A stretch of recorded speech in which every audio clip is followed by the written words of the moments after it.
Welcome in, everybody, to an instant reaction, if you will, emergency show with the 76ers dealing Ben Simmons finally to the Brooklyn Nets in exchange for James Harden.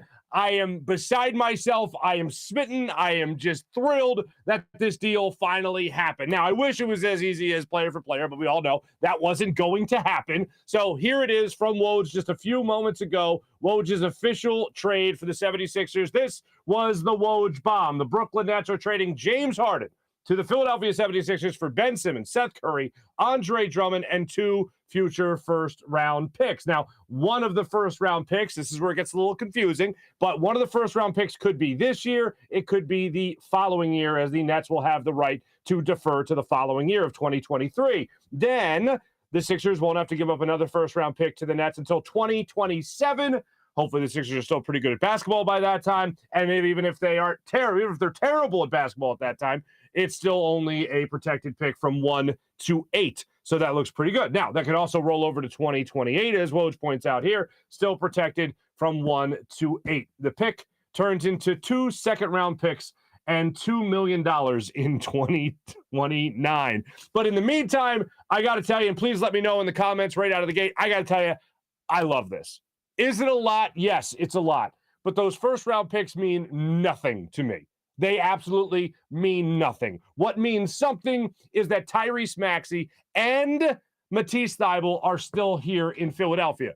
The Drummond deal, as I told you this morning on our live show, we do our live show every day, 6 a.m., 6 to 7. I told you it's weird that I look at Andre Drummond and I go, I don't know if I want to do that because the Sixers are already one of the worst teams in the NBA, if not the worst team in the NBA in rebounding, and Andre Drummond is pretty damn good at ripping boards for you. He averages about 8.8 rebounds a game and only 18.3 minutes per game. So that's pretty damn good. But you're getting back the all-star offensive firepower that you've always wanted to link up with Joel Embiid down in the blocks, floating around and doing what he does so damn well offensively. This is what the whole process was all about. This is why you went through those years to get you top-tier talent. And I know the numbers right now with James Harden, they don't look great. The numbers aren't great, not even a little bit. It's a struggling situation there, as we all know, in New York, in Brooklyn, with what's been going on with the Nets organization. But now it's clear. You have added James Harden for Ben Simmons, essentially. Seth Curry, who has been great for the Sixers. He's by far exceeded the expectations I had when the Sixers were able to acquire him. But you are bringing in here the star power that you needed to do, the star power that you needed to bring in. I couldn't be more happy about this deal. This is a huge win for Daryl Morey. And I know a lot of people might look at it and say, oh, you could have got him for nothing in the offseason. Well, why not make this deal now? If you're still able to hold on to some of your core guys like Thybulle, like obviously Tyrese Maxey, and add James Harden to that mix for the rest of this year. Look, James Harden isn't getting any younger. So it's great that the Sixers were able to still get him this year. Well, the Sixers are 2 games out of a first-place spot, number 1 seed in the Eastern Conference. So why not go get that? The power shifts. You don't know when Ben Simmons will be able to get back on the court. Probably in a couple of weeks, he'll be out there playing for the Nets. And yes, it makes them a better team defensively. But we all know when it comes to the playoffs, you're not going to be fearing Ben Simmons hurting you in the fourth quarter. And ultimately, that's where James Harden can step up for this team. That's where Joel Embiid can step up for this team. And that's where you can look at this squad right now as the reason why you went through those awful years of the process. To be able to get to this point, to be one of the best teams in the Eastern Conference.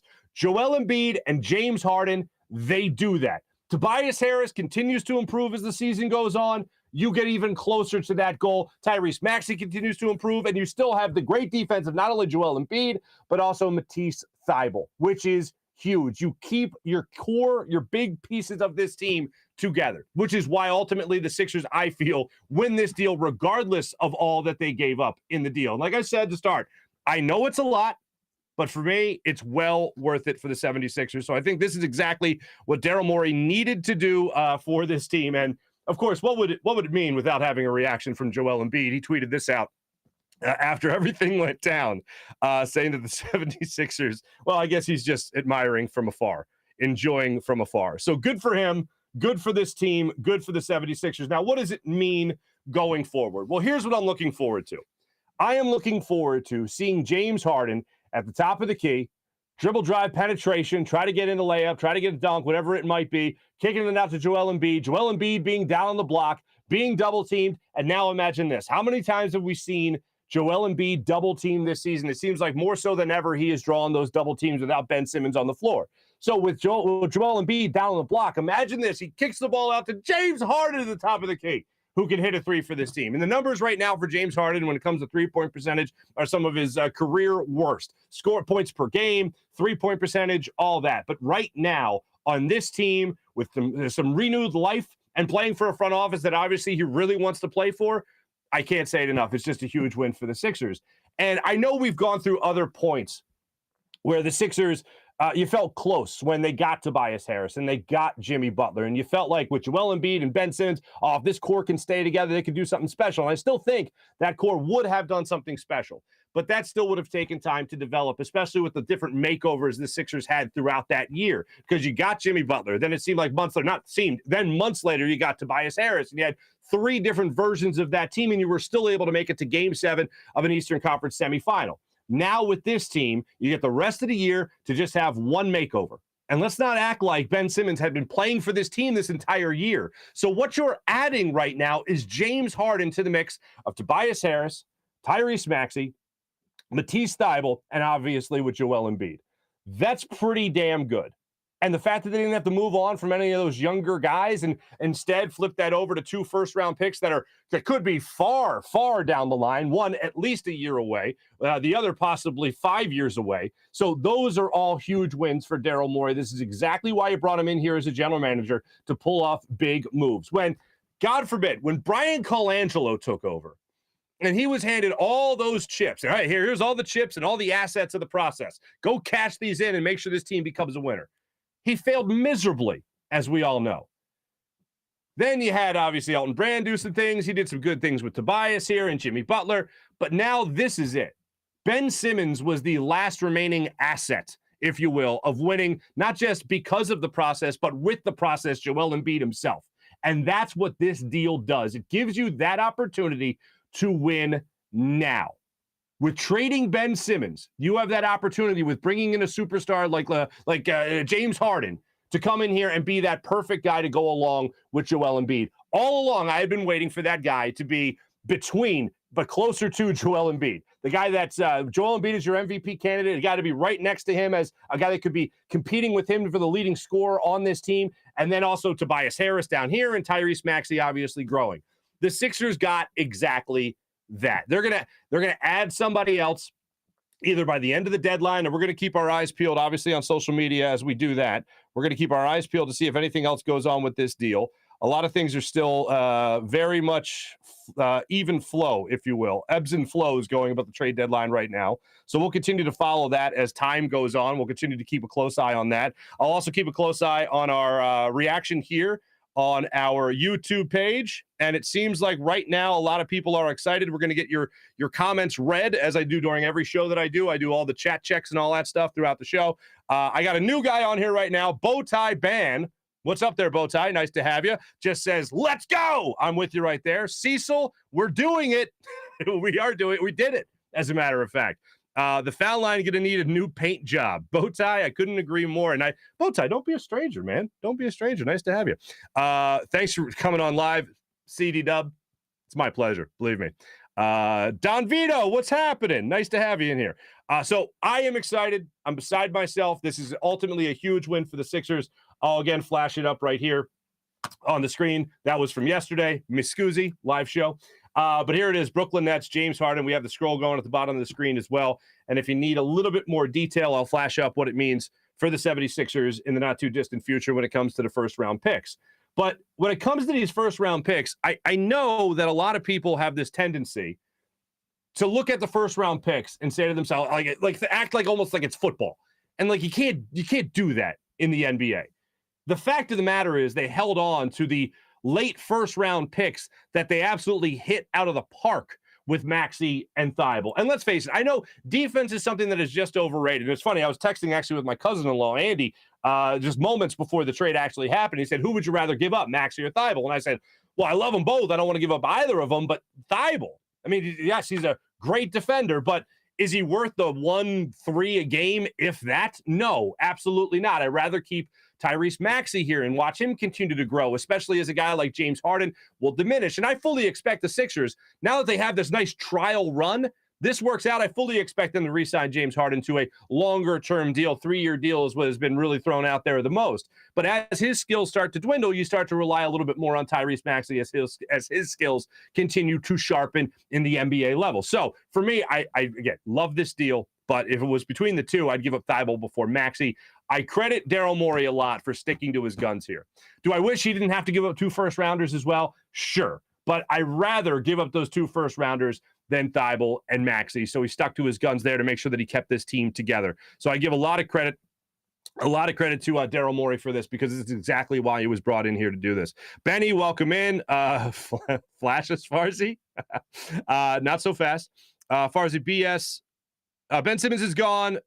So long, sucker. Terrence, you're right. Julian just says, let's go. A lot of people excited about this deal for Ben Simmons and the 76ers.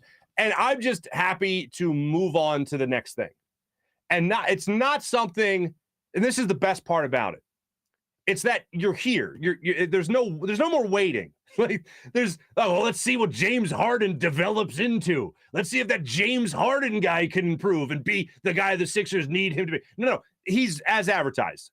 He's coming here as a guy that can threaten to be the leading scorer on this team behind Joel Embiid. Most likely won't do it, so yeah, let's get that out of the way. But you wanted somebody to come in there that could be in that scoring tier between Tobias Harris and between Joel Embiid, and that's exactly what you got. So I think that this deal is what exactly the Sixers needed to put them over the hump and make them a legit contender to not just win the East, but get into the NBA Finals for the first time since the days of Allen Iverson.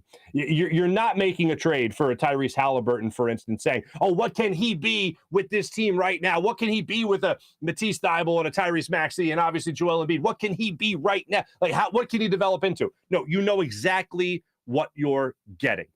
And the fact that James Harden wants to be here, the fact that he lobbied to be here, and although Woj didn't acknowledge it until earlier today, deadline day, he wanted to be in Philadelphia. The two sides might not have been discussing it the entire time, but James Harden let it be known that he wanted to be in Philadelphia. He wanted to be there, most importantly, with Daryl Morey. He wanted to be here with Michael Rubin. He's got other friends in the front office, obviously, and he wanted to be here with Joel Embiid. Because let's think about this for a second. You have a great offense when you just run it through Joel Embiid. You have a dominant MVP player, caliber player at the very least, second in the running, right there, finished second in the MVP voting in Joel Embiid.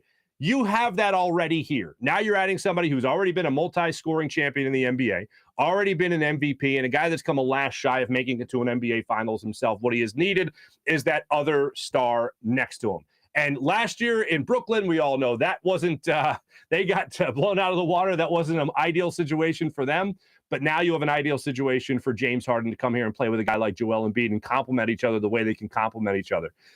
Joel Embiid, over the last month, has looked like a much different player in terms of how he shares the basketball.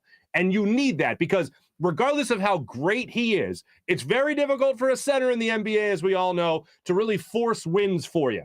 So now you have somebody as consistent and as good as James Harden to be able to rely on in those clutch situations. So now you look at it like this. The Sixers, in a lot of situations, when you have a last-second shot, for instance, who's going to get that last shot? Is it going to be Joel Embiid? Well, if it was 2 seconds on the clock, it would be Seth Curry or Tobias Harris or whoever it might be. If it was 9, 10 seconds left on the clock and Joel Embiid had time to work some of his magic and create space and create a fadeaway, create a jump shot, drive the lane, whatever it might be, get fouled, go to the line. He had all those opportunities to do that.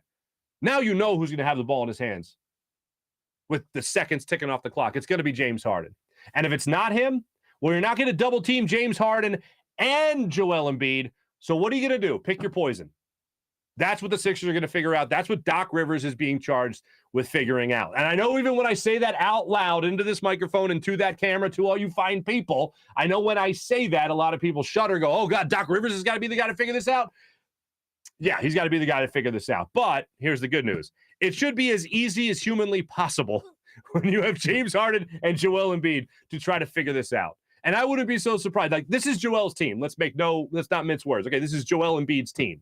But I think Joel Embiid would even rely on a guy like James Harden with the seconds ticking off the clock to get that final shot. And I'm just excited to see how this breaks. And if you're looking at a zone defense, with how much the Sixers have struggled against the zone defense, James Harden helps beat that zone defense, both in driving to the lane and hitting shots from the outside. So you get a little renewed confidence, you get some chemistry going on this team, and all of a sudden you're talking about a basketball team that could really make some noise. And one thing I'm excited about, because the obvious thing is the instant gratification. The obvious thing is just James Harden coming here to Philadelphia. But on top of that, if you continue to get these upward strides, these upward movements from Maxey and even Tobias Harris, you're looking at a team that at the very least should be back in the Eastern Conference Finals for the first time in 20-some years. That's what you really should be seeing this season. This is a move that puts the Sixers in that upper echelon. Now you have two legit scorers in the NBA and one guy on the rise and another guy just working his own stuff out. If Tobias Harris can get back to a lot of what he got into last year with him being that all-star caliber player, that fringe all-star player, and over the last 11 games that he's played, he's averaged over 22 points per game, then this Sixers team can really make noise. This is the most excited I've been about a Philadelphia sports team in quite some time, maybe even since the Eagles won that NFC Championship game to go on to the Super Bowl. This is the most excited I have been, knowing that Joel Embiid is going to get that legit second scorer, and that second scorer is James Harden, 32-year-old James Harden. I'm all for it. And here, the only distraction is now gone. If James Harden wanted to stay in Brooklyn, where just on paper, look at the roster, you automatically had a chance to contend for an Eastern Conference championship, for an NBA title, then he would have stayed there. But the fact that there are so many distractions, he comes to Philadelphia, no more distractions. The only distraction that was here is now been traded to the Brooklyn Nets in Ben Simmons. The only real huge headache of this entire season, Ben Simmons, is no longer our problem. And for me, I will always look back on Ben Simmons' time here in Philadelphia with a lot of what could have been. In the time that he was here, not now that he's gone, I'm not going to say, oh, if he just would have done this, oh, what it could have been then. No. In the time that he was here, you watched two players, and even three, if you include Tyrese Maxey in this. I mean, how much better has Tyrese Maxey been from last year to this year? But just let's judge it like this, to be a little bit more fair. You've watched Joel Embiid, who started playing basketball about 10 years ago, versus Ben Simmons, who's played his whole life. You watch Joel Embiid work his ass off, embrace the crowd, be the heel to the crowd a little bit, become a leader on this basketball team, add a fadeaway jump shot, get better at threes, get better at free throws, add post moves to his game, become a better passer, become a better defender. His footwork as an offensive player has always been off the charts phenomenal, but as a defensive player coming into the league, it needed a lot of work. He went ahead and got better at that. You watched continuously Joel Embiid continue to rise and raise his talent level with hard work and embrace the fan base here in Philadelphia. Ben Simmons came into the league right around here, and then he moved to about there. Like, he was already a pretty damn good athlete, pretty damn good basketball player coming into the league. And then he was like, okay, if I just work hard enough to be an all-star, and I'll just stay there when I'm an all-star. So, and I'll never forget it, when Jack McCaffrey of the Delco Times asked Ben Simmons about his jump shot, he said, well, I'm an all-star. So I'm an all-star. So all of a sudden I'm fine. I'm great. I don't need to improve any more than that. How about perennial MVP? Because I'd rather have the perennial MVP than the perennial all-star. How about that? And if Ben Simmons would have developed that jump shot, if he would have consistently hit free throws, you're talking about an MVP candidate, and I've been saying that for years. When people were trying to sell you coming out of LSU, oh, this guy could be LeBron James. Okay, well, then let me see him struggle in his first year. Check, did that. In terms of when he played, not his first year as a professional, but his first year where he won Rookie of the Year and all that fun controversy. But let's see him come into the league, struggle a little bit. He did. And then he never got better at the things that he was bad at to start off. He got great at the things he was good at, rebounding, facilitating, as well as defense. No, those are great. But the things that he was terrible at, he never even proved to he's okay. He's still bad, still really bad.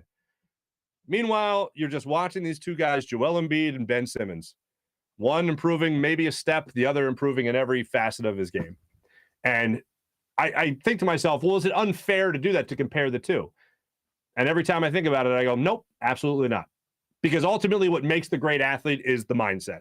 And I know it's become popular with the mantra of the Mamba mentality, but players that work their ass off don't need to call it anything. That's just their mindset. That's just how they operate. In their head, the other guy is working his ass off.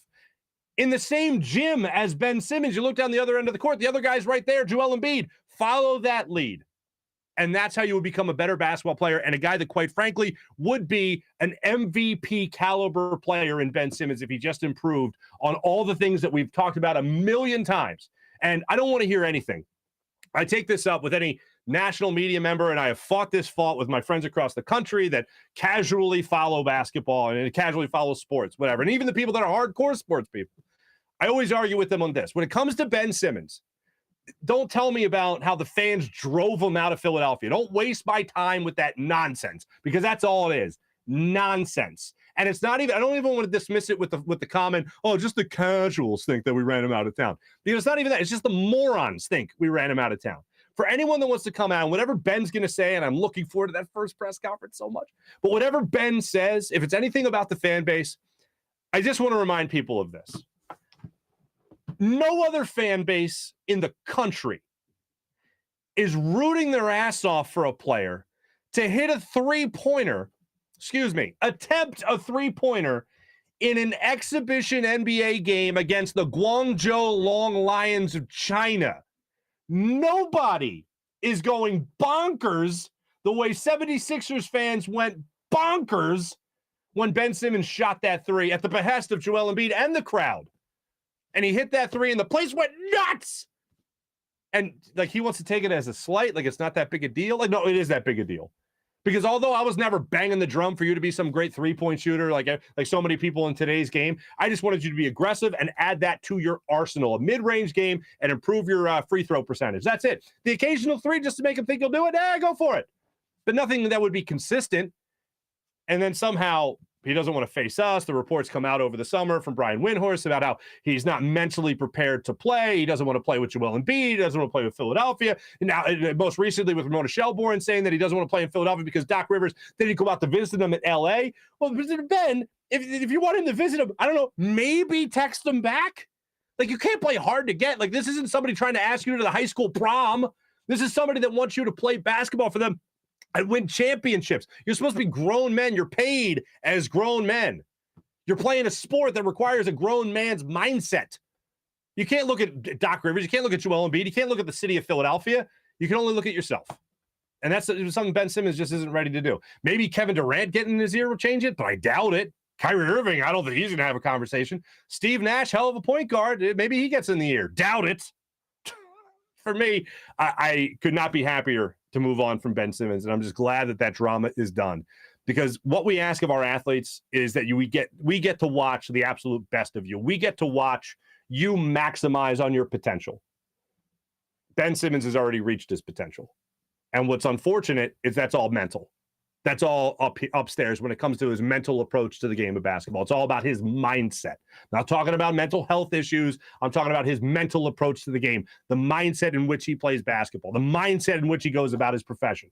And that's a shame, because I think he can be a lot better player than he is right now. And I think it's a huge jump from perennial all-star to perennial MVP candidate. And that's what Joel Embiid realized in the early goings of his career, which is why not only did we root for that, not only were we hard on him about it, oh, you stop eating the cheeseburgers, stop the Shirley Temples, and all that other nonsense that we talked about. You got to get in better shape, JoJo. Well, he took it all to heart.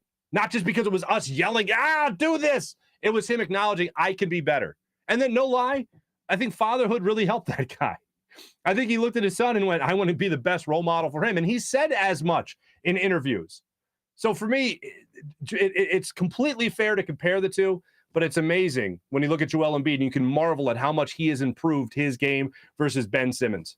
It's absolutely astonishing. And one guy was playing his entire life. The other guy was a volleyball player 10 years ago that took some interest in playing some basketball. It's unreal. It's absolutely unreal. You see the trade going there at the bottom of the screen. It's quite impressive. It's an amazing deal.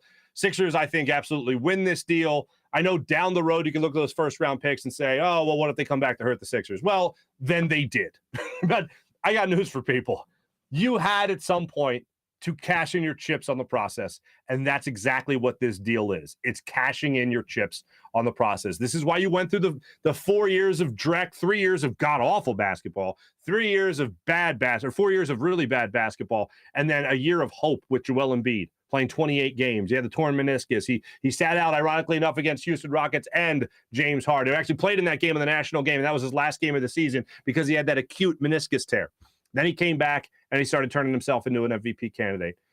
You got Jimmy Butler. You got Tobias Harris. You tried making other moves. You brought in J.J. Redick. You made other moves. You brought in Marco Bellinelli to try to help your outside shooting. You tried surrounding Ben Simmons with shooters, and it just didn't work out.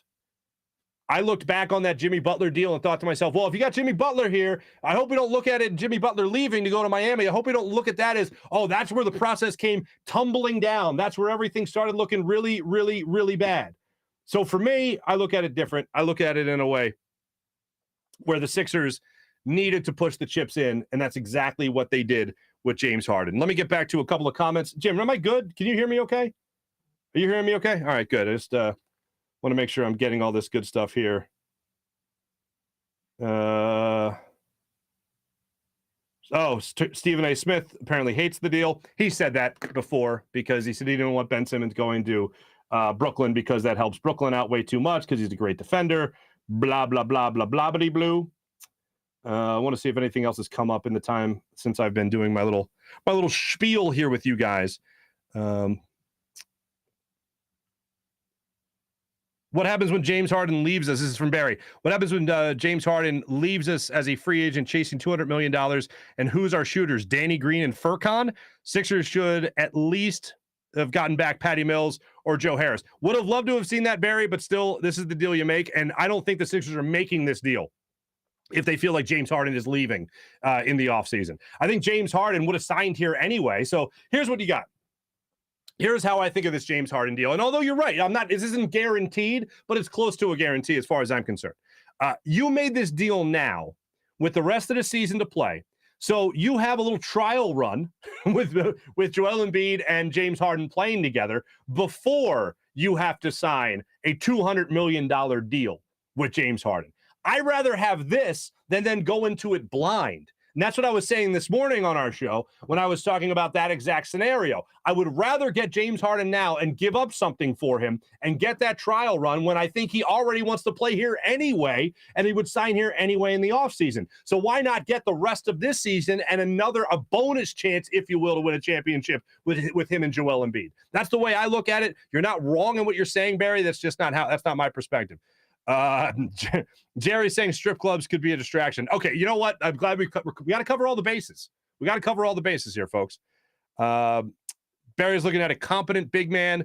You can get one in the buyout market. Look, the trade deadline is still 50 minutes away, so we'll see what happens in the not too distant future. I want to make sure I stress that 50 minutes away. So let's make sure that we look at that. Real quick, I do want to tell some people while I have you, a fine presenting sponsor of the Farzy Show. The Farzy Show is presented by none other than Destination Retirement and DestinationRetirement.com. My man Mike Seibert, RICP, is a financial advisor for Eagles, probably Sixers fans only.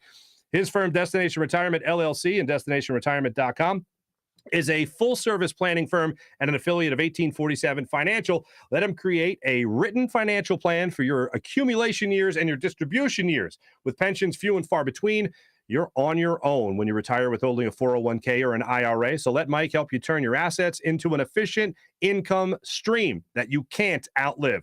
Mike Seibert is here to put a plan in place to help you retire, or if you're already in retirement, a plan that helps you alleviate people's biggest fear: running out of money. Like if the Sixers, they keep on signing these guys, they could run out of money. Come on, Eagles fans, with stock market volatility and the taxes probably going up, you need someone as your financial head coach with the experience to tackle these obstacles. With over 30 years of experience in the financial game, Mike Seibert is a seasoned veteran who is committed to helping Eagles fans get to and through retirement. You can reach Mike at 484-275-6035. That's 484-275-6035.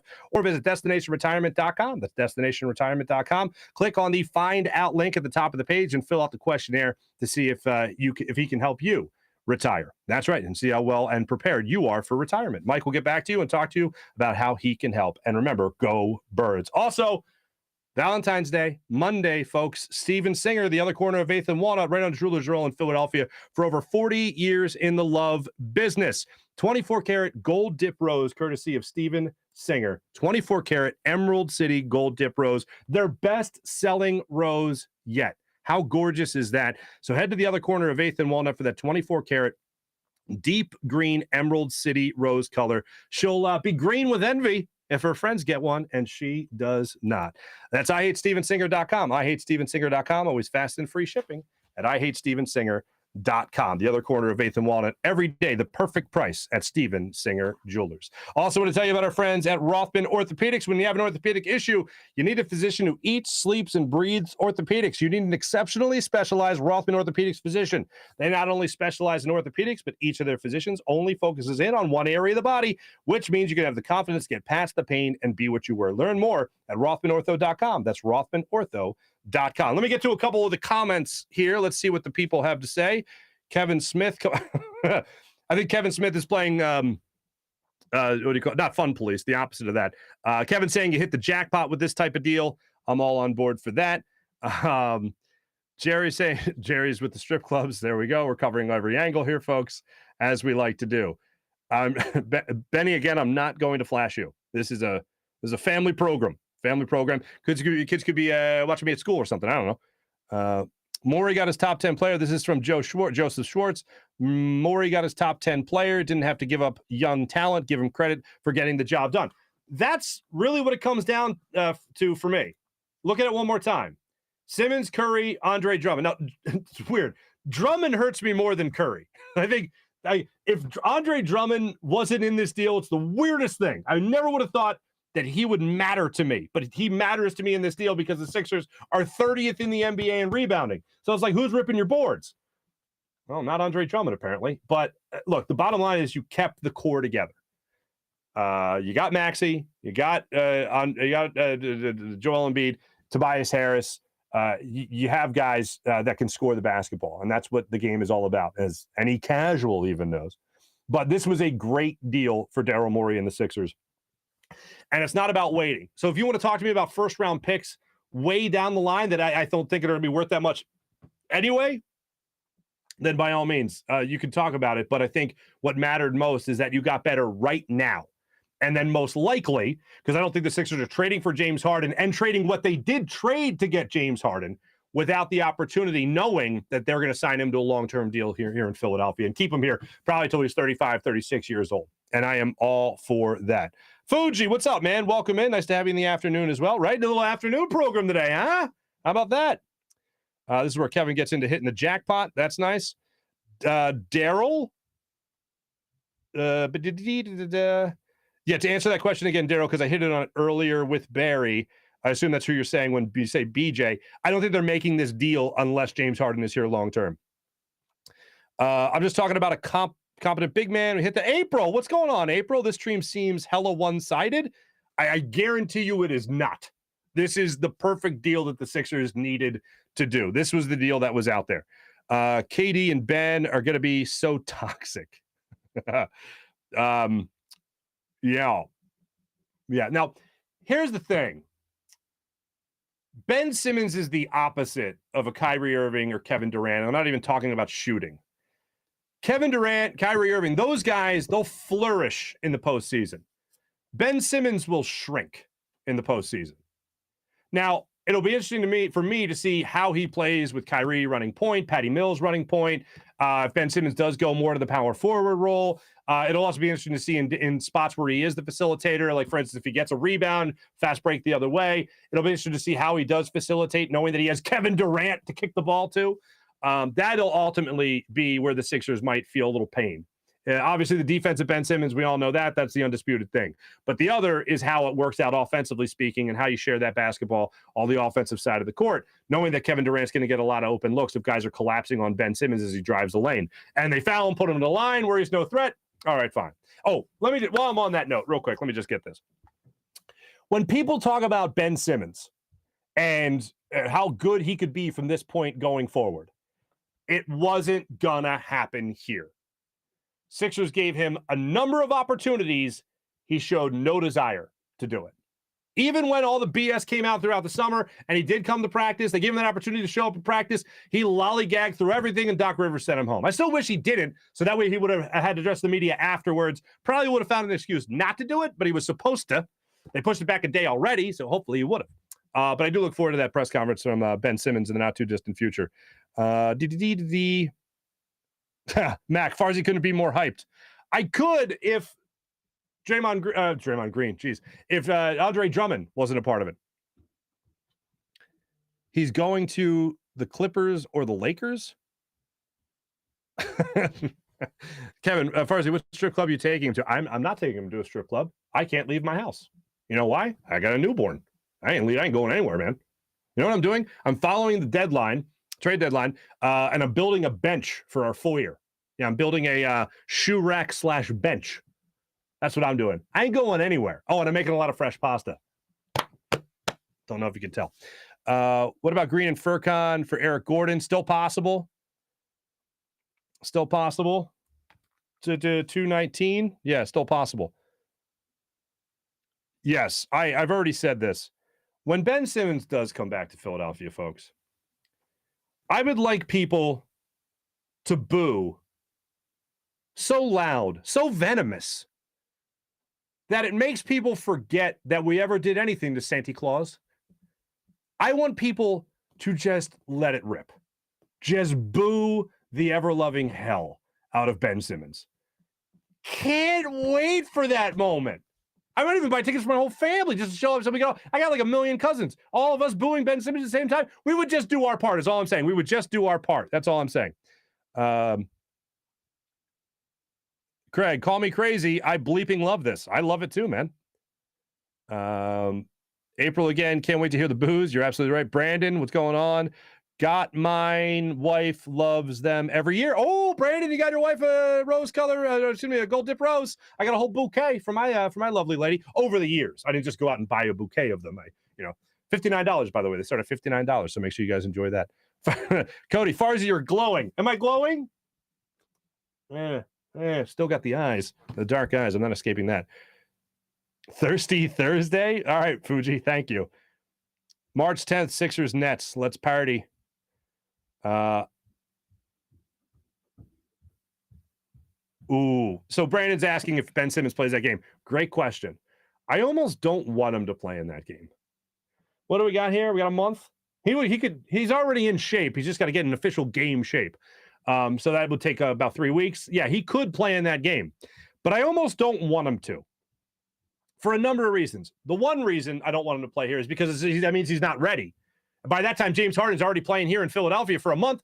I love it. And they're not even reaping the benefits of the trade yet. All right. I am all for that. The other is I would love the idea of him bowing out against the Sixers. Like, make it even more cowardly. Would love that.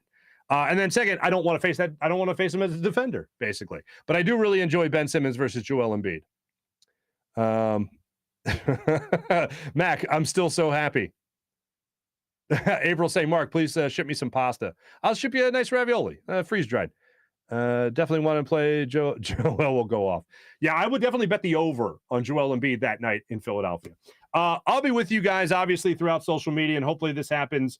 I'm just going to do a quick scan on social media real quick to see if I miss anything else. Woj has a Spurs deal.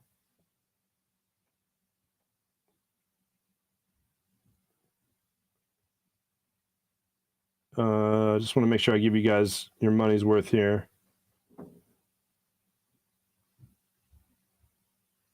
Okay, here's another one. Frank is saying, stupid, James Harden has been declining since 2018 and is now injury prone. From one thing that I think I learned from Brian Windhorst, and I take everything he says about this deal with a grain of salt. James Harden just didn't want to be in Brooklyn anymore. And it wasn't necessarily the hamstring keeping him out. I was like, yeah, this kind of bothers me, but I also don't want to play here. Like, I don't want to make it any worse for wherever I could end up. So, yeah, I'm still fine with it. Justin's chiming in saying, saw Harden in Ibiza dancing, wearing tights and a tank top and a fanny pack. I only hope that's true. That image is burned into my head. That's beautiful. People seem rather excited about this. People seem rather excited about this, and why shouldn't they be? It is fantastic. Ladies and gentlemen, make sure you guys check us out. Make sure you guys hit subscribe on the Farzy YouTube page if you're watching on that. Appreciate you guys hanging out with us. I do want to tell you about the great people of WinView, the only game where fans can take on other fans and end the debate once and for all. Who is the biggest sports fan? If you have those friends and family members who think they know everything about sports, play them in a WinView contest and see if they can walk the walk as well as they talk the talk. We're tracking all the games as we always do. We got Super Bowl Sunday coming up, obviously. We got plenty of Sixers games. You can use WinView. It's not a sports book. It's not daily fantasy. It's a social gaming app where fans can take on other fans and win real money prizes for making predictions on the games that they love so much. Ladies and gentlemen, this was an absolute blast. Give you this one more time on the way out. So you see that fun stuff there. And then one more time, I'll also give you the picks that are involved here. A 2022 first-round pick, so that's this year, or it could defer to 2023. Also a 2027 first-round pick that is protected 1 to 8, and that could also flip over to 2028, also protected from 1 to 8. And also, the pick could turn into 2 second-round picks and $2 million in 2019, or 2029. Scoozy. So there you go. Folks, appreciate you guys. April, you guys are awesome. Chris, appreciate you guys. Can't wait for Simmons to get us Frosties. Oh, we're going to gain so much weight. It's going to be amazing. Evan says he's baffled that this happened. Don't be baffled. Enjoy. Bask in it. Bask in it. Thanks for listening. Thanks for watching, everybody. Hit subscribe on the Farzy YouTube page, obviously. Jim Hyden produced the program. Did a phenomenal job. This is a Buzz Sports and Entertainment production. One more time from Joel Embiid, his reaction to James Harden now being his teammate and Ben Simmons no longer being his teammate. Thanks for watching. Thanks for listening, everybody. Have a great rest of your day. There's still 36 minutes left in the trade deadline. Maybe we'll be back talking about another thing. Maybe I don't know. Don Vito, welcome to the chat. Just on the way out. There you are. Thanks, everyone. Oh, I'm sorry. That's my bad. That was out of order. Don Vito, either way, I love hearing from you. Have a great rest of your day, everybody. Take it easy. Bye.